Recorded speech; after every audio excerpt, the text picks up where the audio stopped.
महाराष्ट्राचा।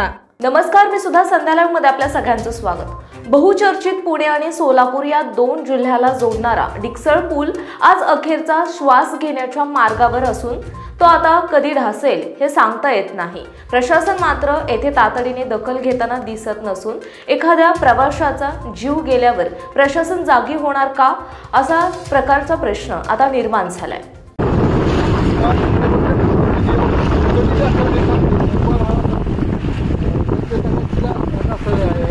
आणि पर अर्धा फूल आता ज्या लाटेच्या आणि जसं लाट आहे तसं आता टाकलं चाललं तरी हा फूल असं सांगता येत नाही। एवढे मोठं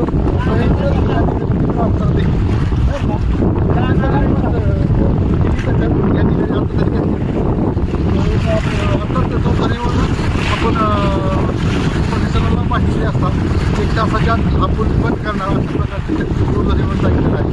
परंतु असं झालं आणि जर फार मोठी जर दुर्घटना घडली त्याला जबाबदार कोण हा मोठा प्रश्न निर्माण होण्याची शक्यता निर्माण झाली आहे। प्रतिनिधी विजय कुमार गायकवाड, भिगवण, करमाळा। ताज्या आणि महत्त्वपूर्ण बातम्या पाहण्यासाठी आजच आमच्या संध्या लाईव्ह न्यूज चॅनलला YouTube वर सबस्क्राइब करा आणि बेल आयकॉन प्रेस करा।